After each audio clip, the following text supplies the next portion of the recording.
Hello. Welcome to this conversation with Exodus 90. We are in the midst of our Kings of Summer challenge. We are reading 1 Samuel this summer, so we're thinking a lot about kingship. Maybe that's very good timing as we have this No Kings protest going on throughout the United States. So we want to situate kingship theologically, looking at King David and King Samuel, of course, the first kings of Israel. We're looking at the kingship of Christ and how we can actually participate in Christ's kingship. I am Dr. Jared Staudt, the director of content for Exodus 90, and very honored to be joined by Charles Coulombe, who is an expert on Catholic kingship, and he has a couple of new books, The Complete Monarchist and also Zita on the Empressita, to match his previous biography on the Emperor Charles. So we're going to be talking about both of his new books in relation to our Kings of Summer challenge. So it's really wonderful to be with you for this conversation. Thank you so much for joining us, Charles. Thank you very much for having me, Doctor. It's good to be back. It is. And, in our Kings of Summer challenge, we're not only reading 1 Samuel, we're also every single day we're looking at a holy king. And we started the first week with biblical kings. And we're doing this for 53 days, but we're having a hard time narrowing them down. And Charles actually was helping us to write some of the bios of these kings and reflecting on how they're a model of virtue. But what do you think that tells us, that there were so many king saints that we had a hard time narrowing them down to 53? Well, it tells you something about the nature of Catholic kingship. I mean, if a Catholic embraces the duties of his state in life, whatever that might be, he was a shoemaker or a newspaper boy or whatever, it'll make a saint out of him. But what that state of life is, obviously, the greater the state, the more it affects people. And you might be an incredibly holy newspaper boy, and the likelihood of you ever being heard of is minimal. But if you're a very holy king or emperor, well, yes, people will notice. And yet the reverse is true too, because no matter how humble our position, as you rightly pointed out, all of us, certainly all men, participate to some degree in Catholic kingship, and that sounds odd until you realize that there are three great masculine roles: father, king, and priest. And even if you're an unordained bachelor commoner, if you're a man, you will find yourself exercising leadership, fulfilling some sort of spiritual role, even if it's just evangelizing people you know or giving a good example or whatnot. And even if you're single, there will be people you're mentoring. There'll be people you're in a sort of paternal relationship with. Those three roles, I think, are in a sense inescapable for any man who tries to live as a man.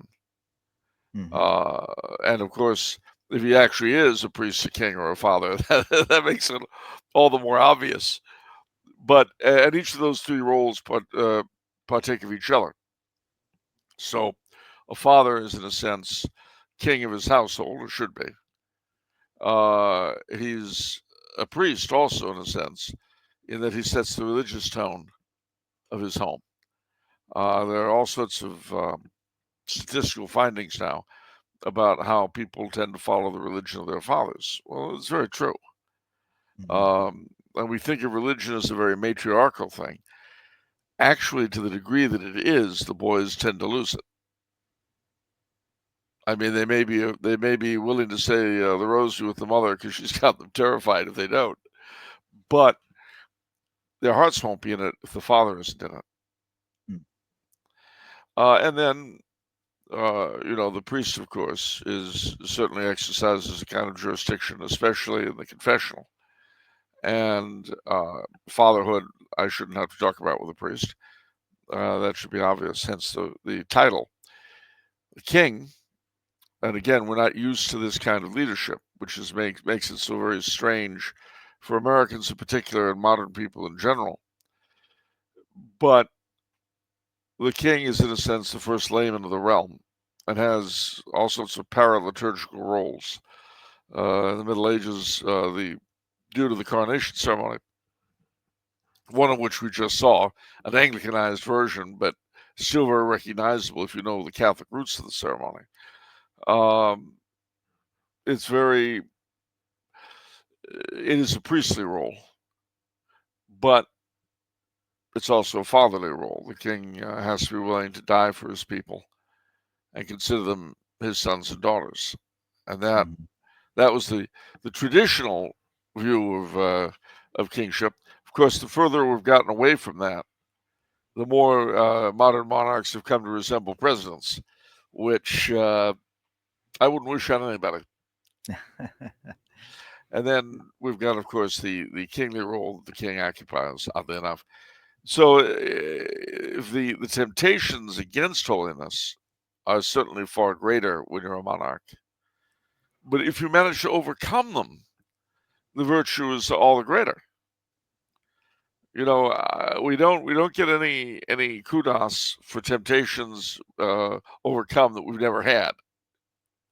It just, I've never been tempted to slaughter thousands of people. Well, of course, I've never had the ability either. So, it doesn't really mean as much. That's right. I've had the temptation. I've never had the temptation to render an unjust verdict, but I've never been a judge. So it's not really all that virtuous in my regard. I can give you a ton of sins I haven't committed that I've never been tempted to, and it's really, so what? But for kings and monarchs, they have a never-ending parade of them, and when they overcome them, it's that much greater. So I think what you're saying is, a bad king is really bad. And especially in American culture, that's what tends to stand out. But a good king is really good because of the opportunities that he has to not only exercise the virtues in his own life, but to lead others to virtue. I mentioned the No Kings protest going around, which is really about Trump. But, Exodus 90 is based in America, but we have men all around the world, including some men who are living in constitutional monarchies. And you're an American, but you're living in Austria. You're working with the ITI.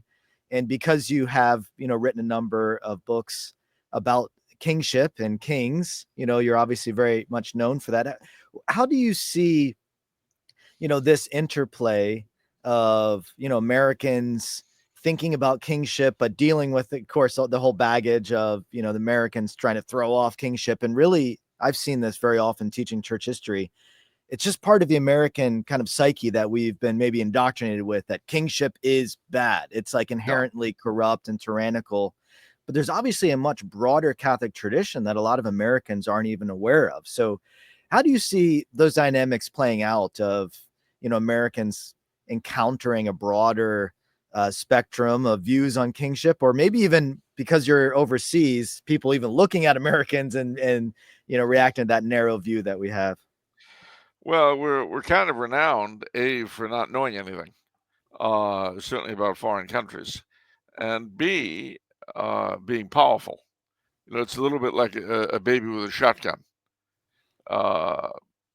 And similarly, when people, I always tell foreigners, if you want to hate my country, study the history of our foreign policy, and you'll think we're the devil's own children. If you want to love my country, come to the United States and take a long road trip. Anywhere you like, anywhere you want. And you will come out convinced it's the most wonderful country around and that the people are tremendous. There's this huge dichotomy between, and has been really since independence, between America as it's lived and America as it operates outside its boundaries.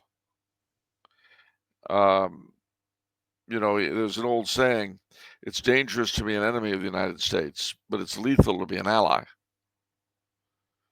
And that's something that I'm sorry to say history, bears out. And part of it is because I wrote a book called Puritan's Empire, which attempted to be a Catholic history of the United States. Part of the problem is that due to the accidents of our history, we have a sort of national religion, a secular religion, but it's kind of a Calvinism without God, and with liberty replacing salvation. And this is a very evangelical cult. We try to export it all over the world. From Woodrow Wilson's Making the World Safe for Democracy to Mr. Bush Jr.'s Global Democratic Revolution. But it never works very well because it presumes that all the world A is like us, and B, that we actually know what we're doing. But, I hate to shed reality on any issue. But if you look at the way that slavery was abolished in all the other countries, all monarchies that had it, Britain, France, Brazil, the Netherlands, Spain, it was peacefully and gradually with a minimum of upset. With us, not only did it take the bloodiest war we've ever fought, bloodier than all of our other wars combined, American against American, but on top of that, it gave birth to Reconstruction, which in turn gave birth to Jim Crow. And that whole dynamic poisons us to this day. The price of a republic, perhaps. Somehow, those other monarchies were able to work it out. We couldn't. And of course, there's another problem, and that is the sort of secular Puritan Calvinism that we unconsciously hold. Insists that we always have the moral high ground. It would be the shining city on the hill, the last best hope of mankind, and so forth. And if we're not, then we tend to lose faith in ourselves. In other words, if we're not perfect, we must be horrible. And so you get wokery as kind of the Unitarian side of American exceptionalism. If we're not the shining city on the hill, the last best hope of mankind, we're the worst country that ever was, born in slavery and built on genocide, or vice versa. Where, of course, I don't believe either of those is true. We're a country with a particular history. It has its very, very good parts, and very bad parts. Kind of like every other country on the face of the planet. Which is also populated by human beings, right? Strangely enough, all of whom descend from Adam and Eve, who, amongst other great gifts like eyes and ears and so forth, left us something else. And that something else, our fallen nature, is... I've often thought, on the one hand, if I make it to heaven, I want to have a long chat with our Father Adam. But then on the other hand, I thought the line to do that would be enormous. I might lose interest. But seriously, so we do have a very restricted view, and we tend to look at anything that isn't what we do as wrong. In the same sense, the Calvinist peoples radically identify with the chosen people of the Old Testament. You see this not just with our own Puritans, but with the Afrikaners, the Ulster Scots in Ireland, and their opponents become Canaanites. They're not just different, they're evil. And I don't have to tell you that if I say something is un-French or un-Italian or un-British, a Frenchman or an Italian or a Briton will say, yeah, okay, it's foreign. What's your point? If I say something is un-American, woo-hoo-hoo-hoo-hoo-hoo, that has all sorts of extra connotations. But on some level, we know it isn't true.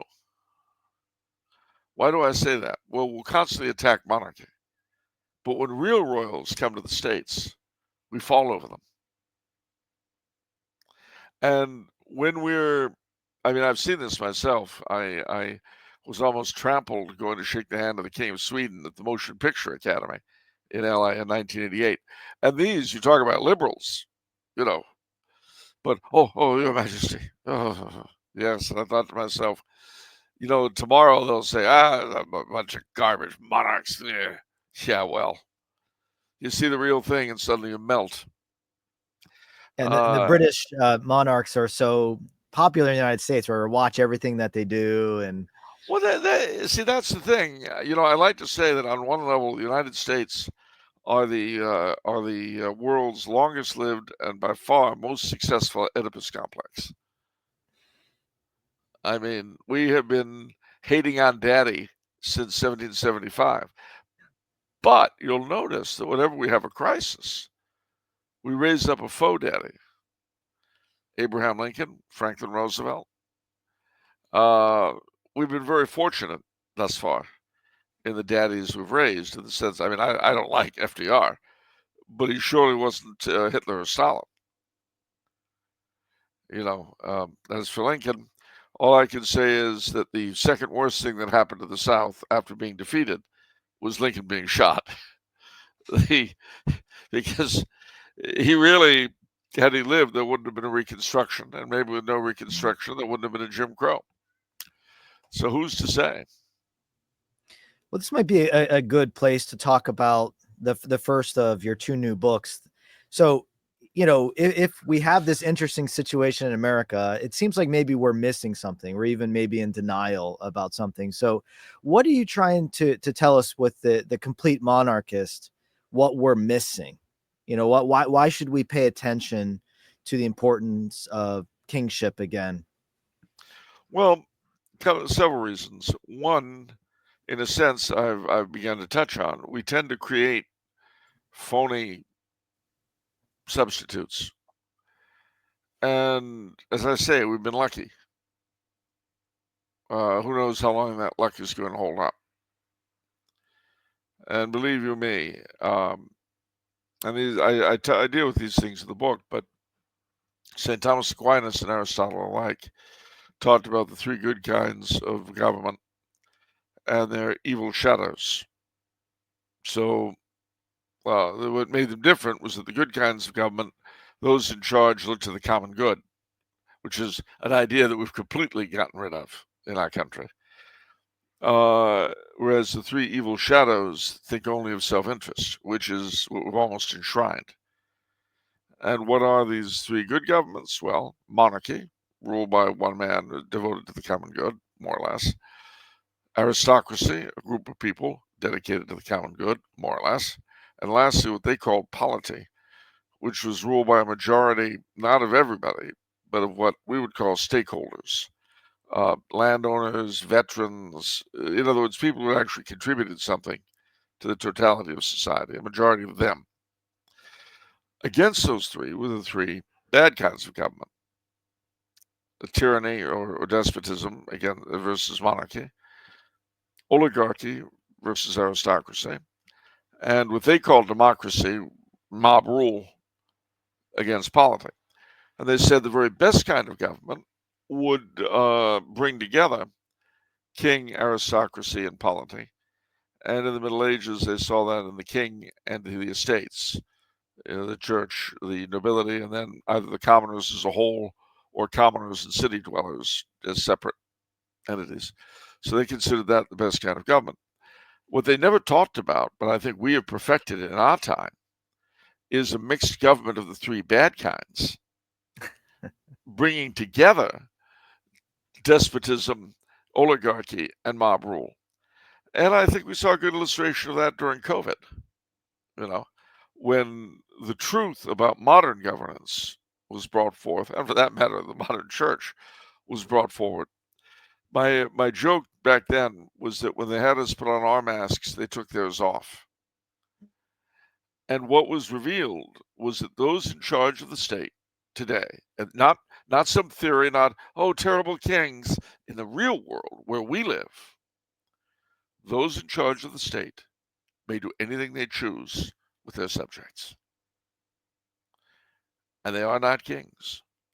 The modern state can redefine marriage. It can redefine the human being. And no Christian king of the past ever had that kind of power over his subjects. Ever. Henry VIII had to somehow try to pretend to go according to the law. He couldn't suddenly say, I'm for polygamy. He couldn't do that. He had to go through some forms. Whereas He actually couldn't even say he was for divorce, right? Because no, they had to do the whole annulment and everything and try to no, put a veneer on it. absolutely, absolutely. Whereas our masters, well, whatever. Marriage between you and a homing pigeon, sure. Why not? Could be. Why can't you be a homing pigeon? Or why can't a homing pigeon be you? Mm-hmm. You know, I don't think trans should stop with the genders. I think it should move on to species. People are already going that direction, right? Indeed, You they have are. litter boxes in the elementary schools and things like that. But More power to them. What we're focusing on in Kings of Summer with Exodus 90 is virtue. And I think this Ah, would be a wonderful opportunity to talk about your other new book so on it would. the Empressita. Well, Because I mean, your book on Blessed Charles is really wonderful, and I recommend it to everyone. And of course, we did a great series on Blessed Charles last October, and you participated in that as well. It was great to have your contribution for that.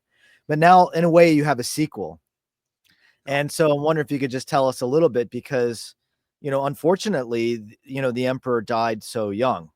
yes. And we won't talk about America's contribution to that. I mean, we could go into a whole nother thing, about Americans and monarchy in World War I. But The how gift that does kept this? on giving. Yeah, right. But how does this second volume on the Empress help kind of complete, the picture of Blessed Karl's legacy and what we can learn about that? And even, we're talking about virtue, right? Because we have a holy couple here, right? So what does it teach us about how we can imitate, the virtues of holy monarchs? Well, I think the first thing it teaches us is that we can. Mm. And what I mean by that is that when you look at Karl and you look at Zita, you look at a couple that could have been ripped out of the pages of some medieval chronicle. You know, they could have been a couple living at the time of King Arthur or Charlemagne. And you would read that and you would say, oh, the days of yore when knights were bold. Except that they didn't. They lived, well, she lived until, relatively speaking, recently, and he lived within almost 100 years ago.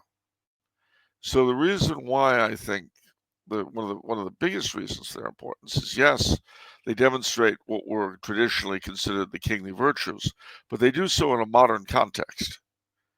And they show that this sort of stuff is not just relevant for the days of old, but that it can mean something now, and should mean something now. Now, Zita, of course, when her husband died in 1922, leaving her penniless with 7 kids and pregnant, this was kind of a low point in the fortunes of the House of Habsburg. Although, in a weird way, he had made provision for her. And the day he was dying, he said, uh, you must contact the King of Spain and tell him that you're ready and he'll take care of you. He'll look after everything. I've just spoken to him today. And it's all arranged. And she said, you couldn't have spoken to the King of Spain. He said, just do it when I'm buried. So after the funeral, she really, literally had nothing better to do. So she contacted the King of Spain, and he said, I'll send a warship to pick you up and the children. And the British government, the other Entente powers, said, we're not going to let them go if she won't renounce the throne for herself and her children, which she would not do. And the king said, I'm sending a ship to pick them up, and if you fire on it, you're at war with Spain. Well, they backed down. Now, it's not because Spain was such a huge power, but they backed down from a fight with Turkey. They were all bled white because of the war. So, Spanish warship enters Madeira Harbor, picks them up, takes them back to Spain. They take the train from the port to Madrid, and Zita gets in to see King Alfonso. They have a long chat, and then she asks him, I appreciate very much what you've done, but why did you risk war with the British to do it? He said, it's a funny thing, but the day they told me her husband was dying, I suddenly had this very strange feeling that if I didn't take care of you and the children, the same thing would happen to my wife and children someday. And so I couldn't help it. I had to do it. And so she told him about what Carl said, and they kind of rolled their eyes at each other. And that was that. But Zita could have done things very, very differently. And she had a great grandmother, the Duchesse de Berry, who found herself in a similar situation. And rather than, after initially trying to bring her son back to the French throne, she found herself a husband, married, and was, happy, but didn't do anything for her son's cause. And she lived a long time. And they still have descendants here in Austria. I think that Zita was partly haunted by that because it's a story she must have grown up with. And then she finds herself in precisely the same position as her ancestress. So she's not going to do that. Instead, she lives the years of her widowhood from 1922 to 1989, first and foremost to further her son's position in the world, his restoration as emperor, if possible, to forward everything her husband had wanted to accomplish. In other words, she dedicated the rest of her life to her husband's cause. She also dressed in black for the rest of her life. She never came out of mourning. And there is the story that the first miracle that was attributed to him back in the 50s was a Polish nun in Brazil named Sister Zita. And when the Empress found out the name of the miraculously healed nun, she said, once again, he is thinking of me. That's beautiful. So, yeah. So, but she really kept the lone watch, and 8 years they spent in Spain. They moved to Belgium. Then when the Germans invaded, they had to flee Belgium to a collapsing France, to Spain and Portugal, and then out to the United States. Her oldest son acted as an advisor to President Roosevelt. She took the rest of the family most of them, to Quebec, where she got her younger children to university. And then her 2 younger boys went back to Austria to fight in the resistance against the Nazis. While Karl Renner was a Nazi collaborator. Then the war ends. Otto joins his brothers in Tyrol. The Soviets insist that Renner be made chancellor, and he expels the Habsburgs. Who says virtue isn't its own reward? But at any rate, what we can get out of all this is that kind of steadfastness can fall to any of us anytime. And in a certain sense, if you just think, forget about your whatever political or civic vows you've taken or oaths you've taken, forget about your marriage vows. Your baptismal vows are something you have to fight to remain faithful to for your whole life. And all the rest are added on to it. And that's another big lesson that they give us, is the necessity of being faithful to vows until death. They took their coronation oaths to their peoples. I mean, that's why they couldn't abdicate, and why, in his case, he ended up actually taking death rather than abdication. Is because it was like marriage vows to them. If someone came along and said, "Well, if you don't divorce your wife, you'll have no more money," what could you do? You'd have to starve. At least you hope you would. That's right. You hope you would be up to that challenge. So there are a lot of lessons. What's that? I'm sorry? No, I think there might have been a connection issue there, but I think just to give you one last question, I'm an oblate at Our Lady of Clear Creek Abbey in Oklahoma. Yes. And they are working to promote her cause in the United States, Empressita's cause. So maybe you could explain why. Why are Benedictines so keen on promoting her cause? Especially Benedictines in Oklahoma. because of Well, all no, this. but also in France, I believe, as well.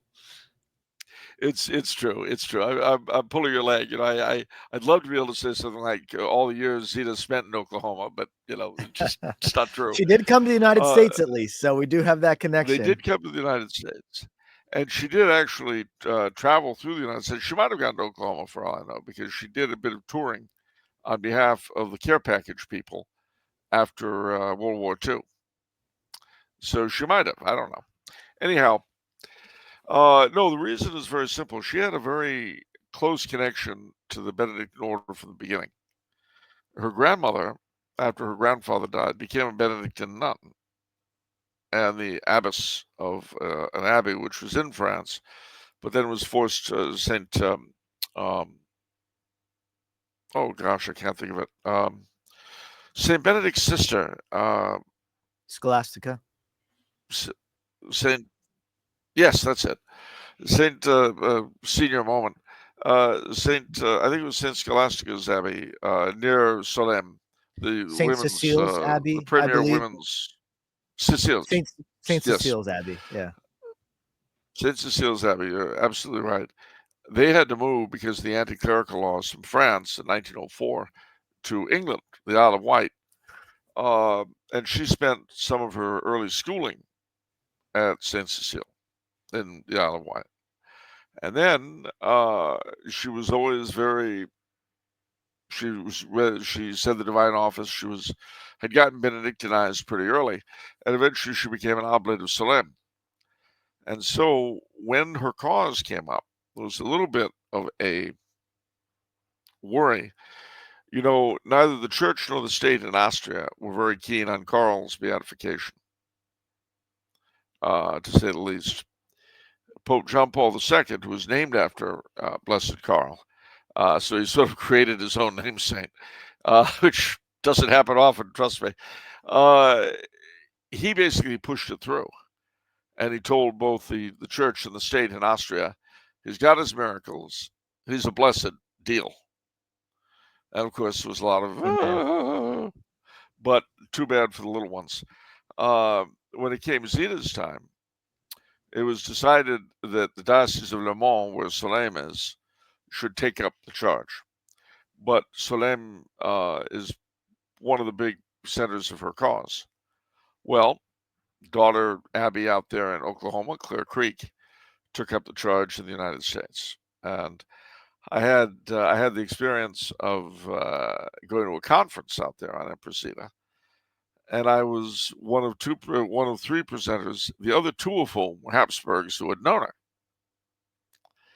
So this was no, not at all. But to show you that the thing can go in reverse as well, each of us gave separate talks, but then we had a joint questions and answer session. So everything was fine. We had some that were leveled at all three of us, some at two of us, some at one particular. And it was a very good session. But then someone said, what do you think is the importance and the place of the House of Habsburg today? They looked at each other, laughed, and handed me the microphone. So I'm neither forgotten nor forgiven.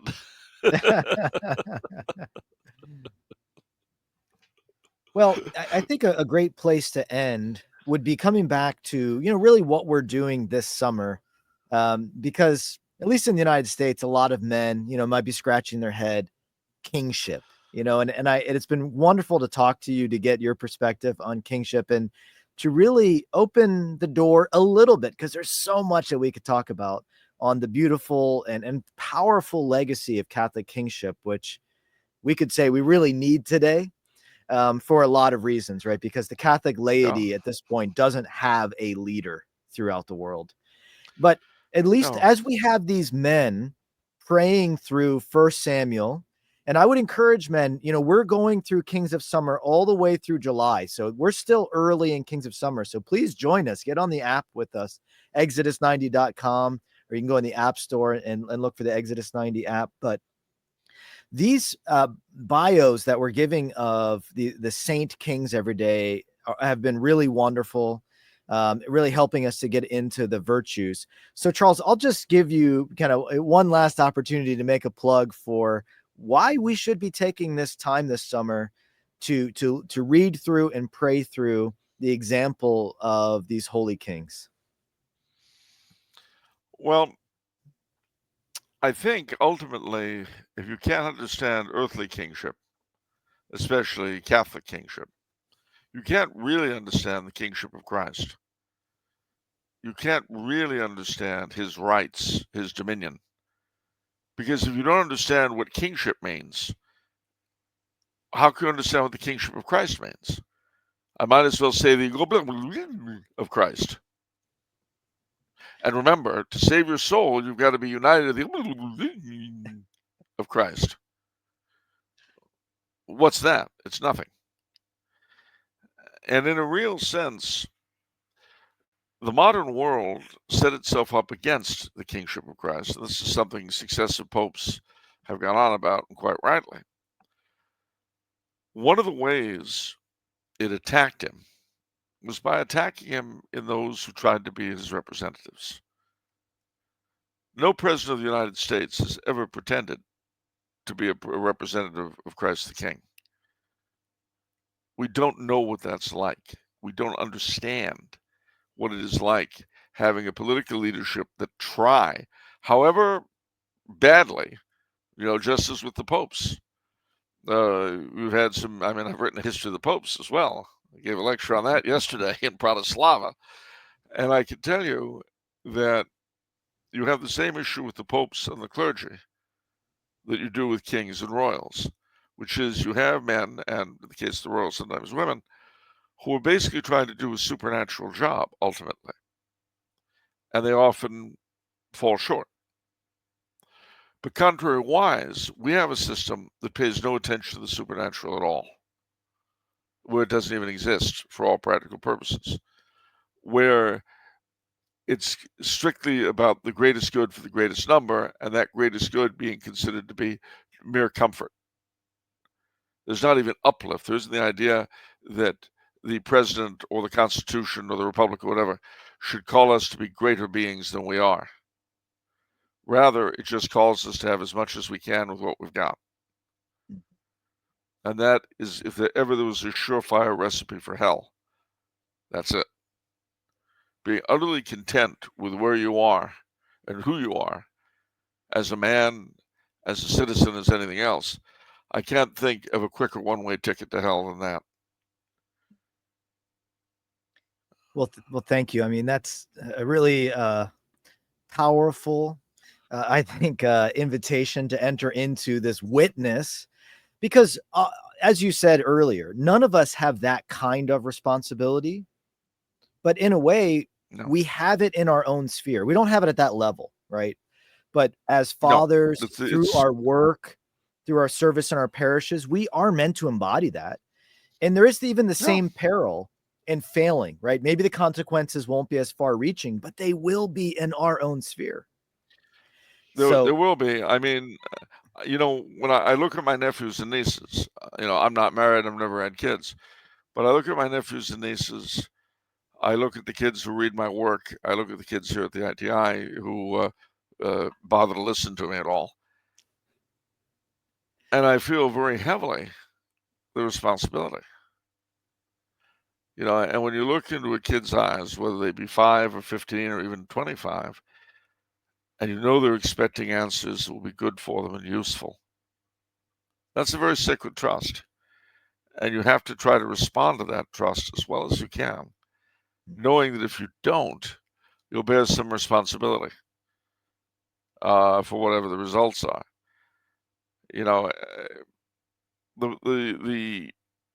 The problem also with our society is it was so individualistic. We've ceased to remember that we're part of an interlocking chain, and that we have an effect, again, in our sphere. But when your nephew comes to you, when your child comes to you, when a student comes to you, and says, "Doctor, why did the martyrs in the French Revolution refuse to give in?" the answer you give them, which sounds like an abstraction, but the answer you give them could reflect the rest of their lives. And at some, please God, never difficult time in their own lives, come back to them and help buck them up. You know, I'll leave you with this kind of bizarre simile. You remember the Twilight Zone? Mm-hmm. There's an episode of the Twilight Zone called "The Changing of the Guard," about a teacher in a prep school in New England who's forced to retire, and he's on the point of suicide, and he's going to kill himself because he thinks my life's a waste. I've done nothing. I've been useless. And then he hears the school bell ring. It's late at night. It's Christmas. He goes running in to see, there's not supposed to be anyone there. He sits, and the classroom is empty. He sits at his desk, and suddenly it's filled with young men. And long and the short of it is, each of them are the ghosts of young men who did something great in peacetime or in war. And they're ex-students of his. They were inspired by something he said or did. And they wanted him to know that his life had not been a waste.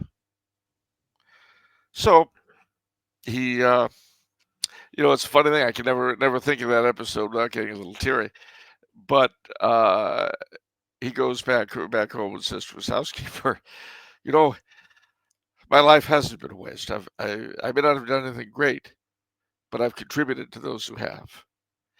And that, you see, is a reality of our lives that we ignore at our peril.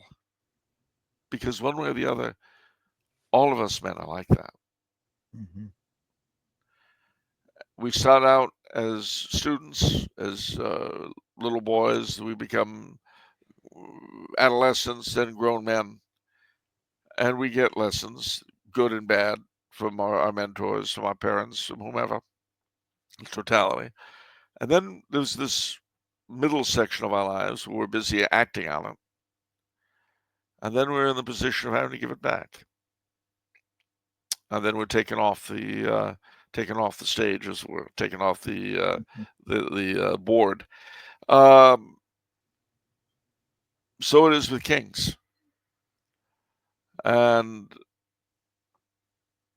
the thing about the Catholic faith, and this is why kingship is an important thing to examine, because for most of our history as a church, it was seen as part of the res publica Christiana. The church and the state was seen as distinct facets of the same Christian Catholic body. Right. I mean, we're totally, church and state are totally separate. The state has its religion, child murder, etc., and the church has its religion.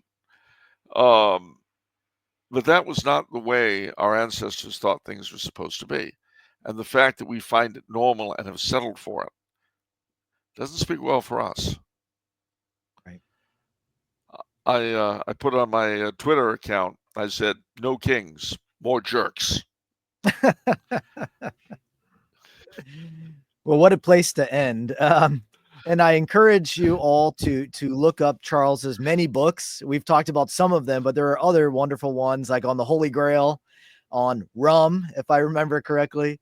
And of course, encourage you to look up The Complete Monarchist and also his new book on the Empress Zita. I've started both of them, but I look forward to getting through them, and I've really appreciated your writing. I also encourage you to download the Exodus app. I put up the link here, and we still have a lot of this Kings of Summer exercise. And then St. Michael's Lent starting August 15th, which has really become a powerful time of renewal. We're halfway from the other Lent by that point. And it's really been a great challenge, walking in the footsteps of St. Francis of Assisi, who popularized St. Michael's Lent. It's when he received the stigmata. So thank you so much for joining us for this conversation. Charles, I thank you for your time, and blessings until next time, everyone. Goodbye. Thank you. God bless you. Take care.